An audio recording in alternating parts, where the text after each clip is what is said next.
Dagen H, the 3rd of September 1967, was the day that Sweden switched from driving on the left-hand side to the right. How did that go for them? Murphy beds aren't limited to madcap films starring Abbott and Costello or the Marx brothers. Who invented them and why? Mise en place is a French culinary practice that can also be applied in home kitchens and indeed, as it happens, to your whole life and state of mind. What is it exactly? And finally in this episode, we look back to 1938 and the War of the Worlds, possibly the most famous media prank of all time. Hello and welcome to REMORANDOM, a celebration of uncommon knowledge and everything interesting. I'm Remo Frank. And I'm Claudia Chan Shaw. Hey, Back. Remo, I've missed you. Oh, I know, I've missed you too. You've been away for yonks. I Yonks. know. It's been over a month.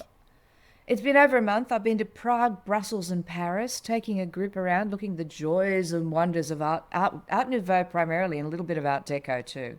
I've kind of followed you on social media a bit. I didn't vote in the poll on the sort of most appealing staircase, but there were some pretty sexy staircases, I have to honestly, throughout this tour, you could practically pick me up off the floor, having fainted from beauty every time. And I'm looking down. I keep saying, "Look down, look up, look in doorways," and these staircases twirling and twisting, gorgeous metalwork that is like tendrils of flowers, are unbelievable. So yeah, beautiful. You know, when you go to Paris, you go, "Oh, don't go to the Louvre," because, you know, the queues are out the door. It's just crazy. But we went to this amazing exhibition at the Louvre called Louvre Couture. And it's the very first time that fashion has been shown in the Louvre, which is amazing because next door they've got it is, because next door they've got the Musée des Arts Décoratifs, where they do the fashion exhibitions, but this was in the Louvre. So imagine you're walking along the corridors, Napoleon's apartments and the Richelieu wing, and then one beautiful couture dress standing amongst this glorious furniture and wall hangings and ceiling paintings. Just extraordinary. We rode on carousel horses from the late 1800s, visited an Art Deco swimming pool, which has got a sunrise in light at either end of a long incredible swimming pool with sculptures lining the pool. I mean, just that's the only crossover there in our Venn diagram of experience, swimming pool. So yes. Yeah. So well, absolutely that's terrific. Incredible. And and then you got back and you had to start filming your Antiques Down Under show and speaking at the Art Gallery in New South Wales. So I'm honoured and flattered that you're here with me to talk about, random things. And let's get into it,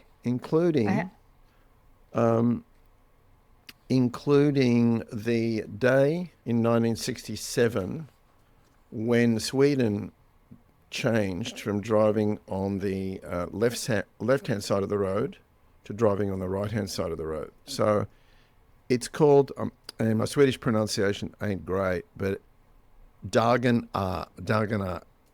H. So, yes. So, look, the reason why some countries drive on the left and drive on the right, I did some research. It relates to the passage of horses and horse-drawn carriages down the road. And, if you're on a horse, you kind of want the sword to be in your right hand so you can kind of smite somebody. Smite somebody if you need to smite them. So that implies that you're on the left. But if you're in a horse-drawn carriage, you are holding the reins with your right hand and your sword might be in your left. So maybe then you're driving on the right. Anyway, it's a little bit confusing. But suffice to say, some countries do it one way and other countries do it the other way. So the H in Dagen H stands for, and here's another bad pronunciation exercise, högertrafik. So that's a Swedish word for right-hand traffic. And so the government decided that a whole bunch of Swedes were having accidents when they visited adjacent countries which tended to drive on the right. And they decided, well, they had a referendum in 1955 where 83% of people said, no, we just want to keep driving on the left. Forget it.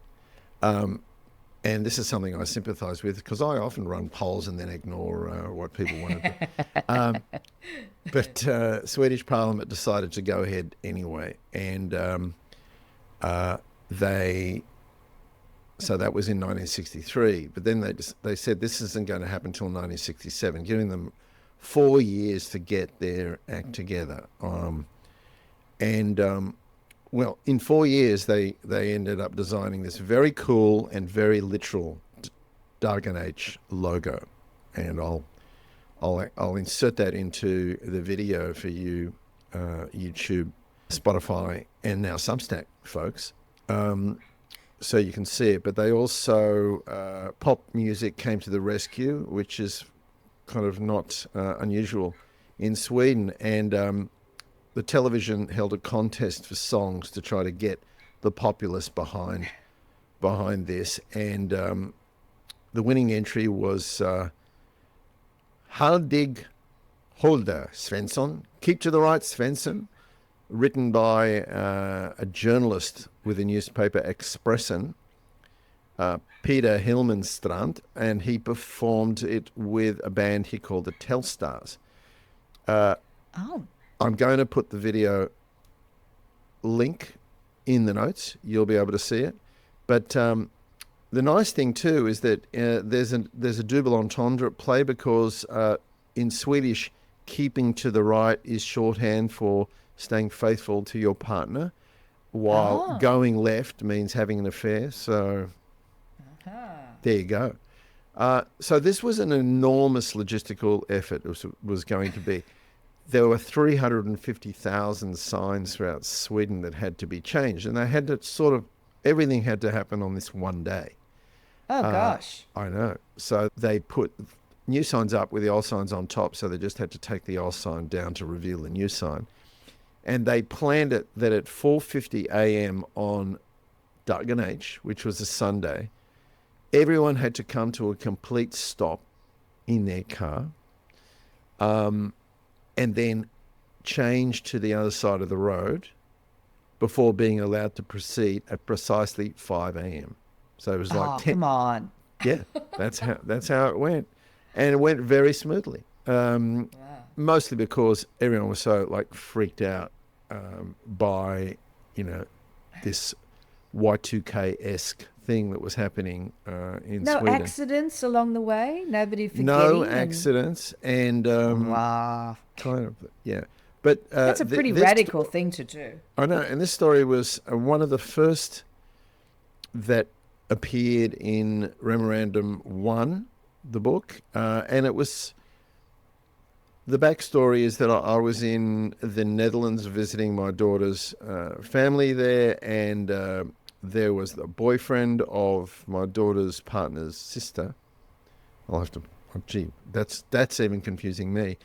I was telling him about this idea for this randomized book of knowledge McNuggets, and out of his mouth just came the words Dagen H.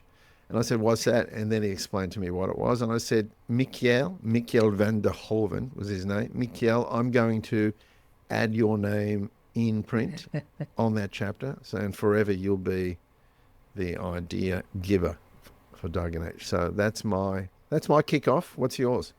Wow, that is extraordinary. But it was such a long story. You've made me sleepy, And that brings me to... those hideaway beds that can fold away into the wall? Yes, the slapsticky ones, yes. Yeah. They're called a Murphy bed. Now, I never knew that they had the name Murphy bed, but I know this now. And they always remind me of a Marx Brothers sketch, in the big store where, the bed's down and then somebody comes in the room and whoop, the person's gone because they're in the bed. I know exactly the movie, yeah. These are having a bit of a comeback because of, small size apartments and micro apartments. So the Murphy bed was named after a fellow named Mr. Murphy, amazingly, William Lawrence Murphy. And he was tinkering with the idea of a hideaway bed while he was living in a one-room apartment in San Francisco in the late 19th century. He had fallen in love with a young opera singer. Oh. And the courting custom of the day was that a lady was not permitted to enter a gentleman's bedroom. That was taboo. So he invents this bed that goes boop and pops into the wall. Loophole. And it allows him to store the bed in his closet, and it transforms his one-room apartment from a bedroom into a parlor. So the young lady can come in and, the couple married in 1900. So happy ending there. He patented, that's a hard word, patented many, many ideas in 1912, and one of them was for the disappearing bed. So throughout the 1920s, the newspaper advertisements for apartments used the Murphy bed as a selling point. Right. And they're, of course, a common sight in these movies that we love, like the Marx Brothers. And there was an early Charlie Chaplin film, 1916, called 1 A.M., that features quite prominently the idea of this Murphy bed. There was a store in Vancouver that said in their advertisement, after getting jack of these, being used in comic films, gone are the days of Laurel and Hardy, where the beds are portrayed as a fold-away trap for your worst enemies. So, it's more than that. So the term Murphy bed entered the common usage, and so you can no longer trademark it because it's a word that we use all the time. So, if you're coming up with your own ideas, you can use the word Murphy bed because it's out there in common usage. So we have one of these. I have always loved them. Personally have one. Yeah, absolutely. Not for our bed. That would be a bit silly. But for the spare bedroom, we used to have a sofa bed. And the sofa bed takes up a lot of space even when it's not open. So a friend of ours got one and we thought, we want one of them. And they're really good. It looks like just a cupboard. It's only about that wide as the mattress. And you pull it down. It's already made. You throw your guests in there overnight, pop it up, and away you go. I did not know that you had one. How wonderful. I love it. It's what great. What a wonderful...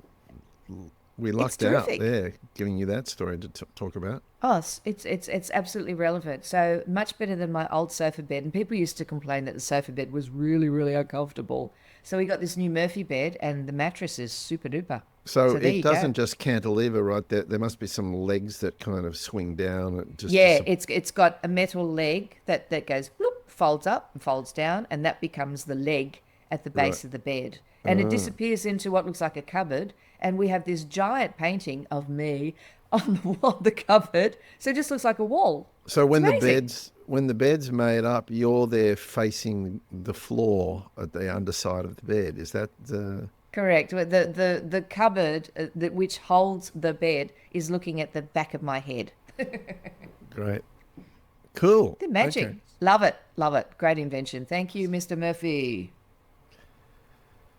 Let me see if I can pronounce this one correctly. Mise en place. Is that Mise en place? Do Correct. I get French Yeah, you get credit 100 points. Yep. So do you know what? Had you heard of this before? You read Bien it? sûr, chérie. Bien sûr. Okay. Mise en place. It's a French culinary phrase which means putting in place or gather. And it references that setup required before cooking where all of the ingredients are organized and sitting there, and all of the tools that you need to cook are all like laid out within easy reach. And if you need a little bit of ghee and a little bit of pepper, they're all in like their own little dishes. It's very, cooking show-esque, right? Mise en place. And so it's not just the ingredients. It might include anything you need to, the chopping that you need to have done beforehand, etc. So, and this surprised me, but professional cooks can easily do 6 hours of prep for a 3-hour dinner shift. So it starts, starts early. So the concept stems from the kitchen brigade system, which was created by Georges Auguste Escoffier, a French chef, and he rose to prominence in the 19th century as an advocate of French dining. And it was all it's very militaristic. The brigade system, every member of the kitchen staff was assigned a specific role and responsibility, and there was like a chain of command, with the executive chef sitting at the top. So the central tenets of mise en place can be summarized in this list. One, start with a list. Be one with your list. The source that I got this from suggests. Two, adopt the preparation mindset. Everything is ready and at hand.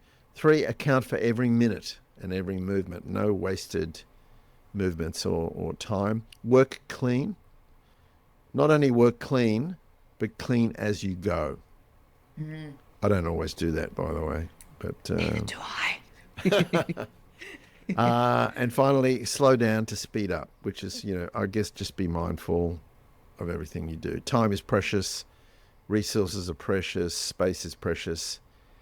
So that's that kind of the philosophy there. So Melissa Gray, a senior instructor at the Culinary Institute of America, speaking to reporter Dan Charnas during a morning edition of NPR in August 2014, says, mise en place is really a way of life.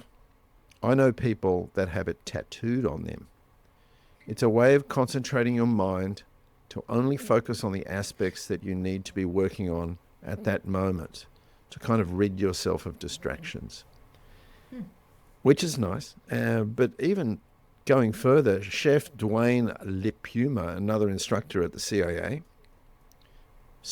meaning Culinary Institute of America, not Central Intelligence Agency. Gonna say, a clandestine meal. So says, the world, I like this reference, the world is a giant gerbil wheel right now. I think if we just became a little bit more organized, a little bit more mise en place, understood what we really need and only do what we really need, I think we will have more time. Interesting. So I gave one of these books, this is the third book, to someone who spoke at the TED conference this year, and she sent me a nice note saying that her husband, Claudia's holding it up, the yellow book, her husband has decided that mise en place is the philosophy that's going to drive his life from here on in. So there you go. That moved that needle. Well, the idea of mise en place was kind of dib, dub, be prepared, was it not? Yes. Yeah. So, if you're prepared. Boy Scouts. Yep. Girl Scouts. If you are prepared, you will have a smoother operation. Yeah, I like the idea of that. When I'm doing Chinese cooking, I generally chop, do all the prep and have everything lined up. So you go, because, it's quite quick when you're cooking it. Once you get going, you got to go for it. Yeah, exactly. But I don't always clean up as I go. I really should. It would make for a much tidier space. Now, good philosophy to work to live by, I think. Good. Now, I'm going to take you back to 1938, my friend. Did you know that the Earth was invaded by aliens and there was widespread terror and hysteria? Yeah. True. The evening of October the 30th, 1938, radio listeners across the United States, because when the aliens come, they only go to the United States. You will notice that. Oh, always. Always, and they have to talk to the president to negotiate. Just saying. Bye. Radio listeners across the United States heard this terrible report. There was a meteor strike in the New Jersey countryside, and the sirens are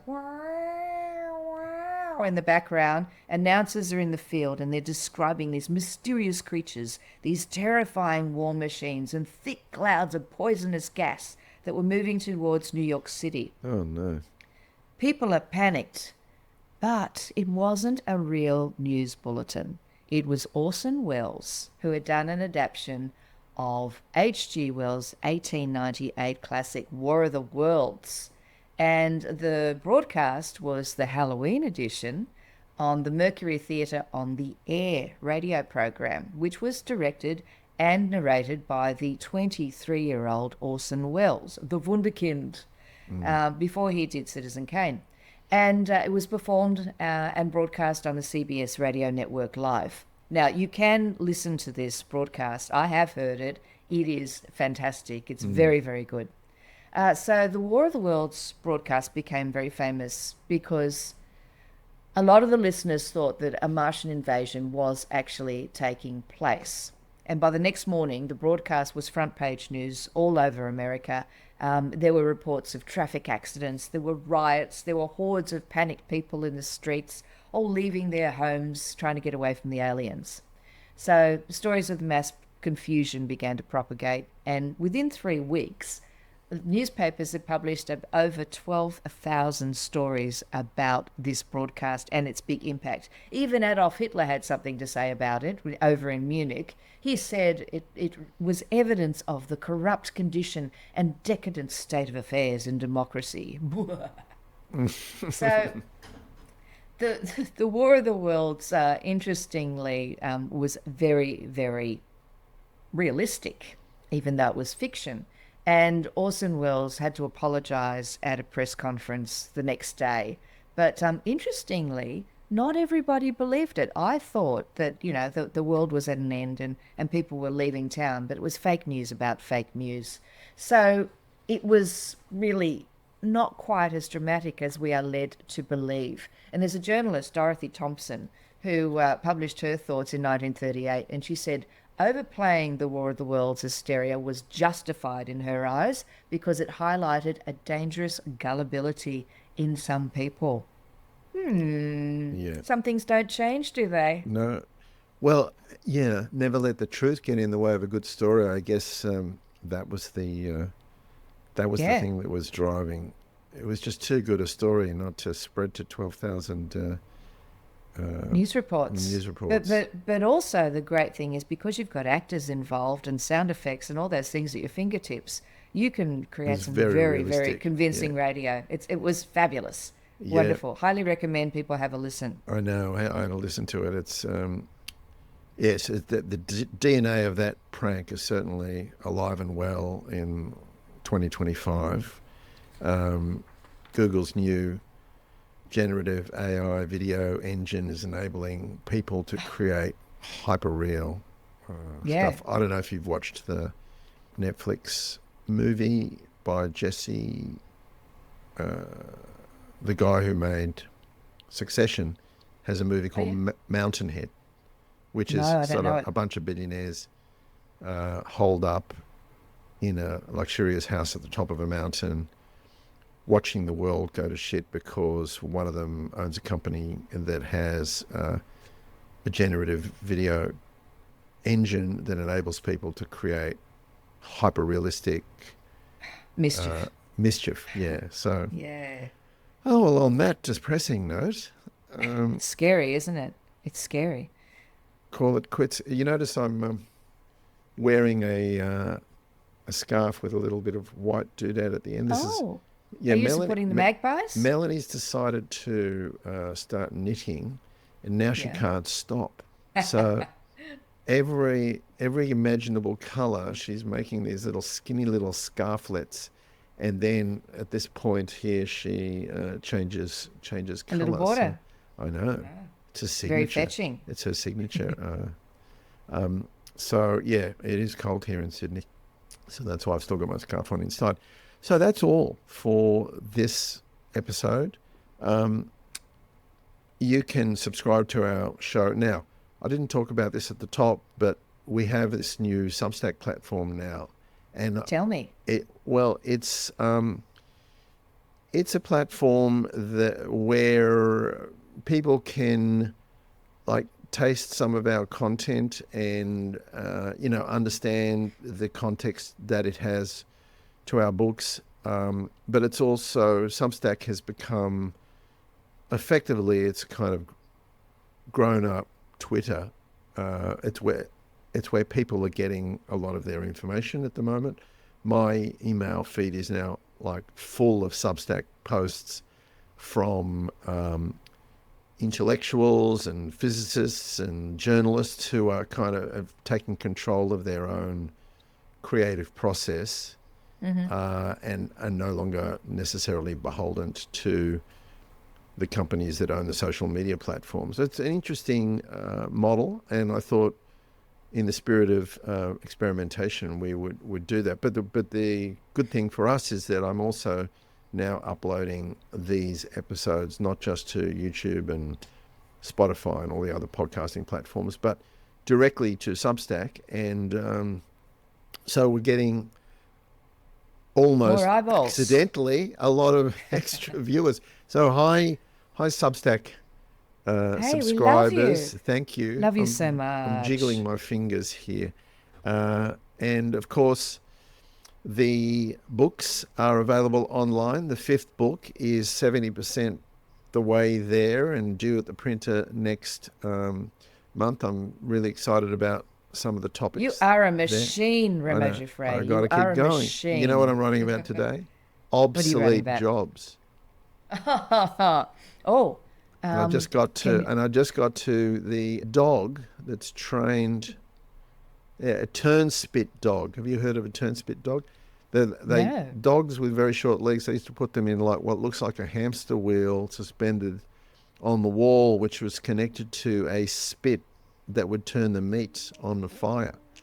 So, poor puppies. Get a rotisserie, people. Jeez, get a motor. Yeah, you can buy copies of these fabulous books for these snippets of information at REMORANDOM.com, and you might have some ideas of your own for great stories. So you can send an email at hello@remorandom.com or via the website. So love to hear ideas. Thanks, Claudia, and welcome back. It's good to see you again. Thank you. I have missed you so much. Cheers. Bye.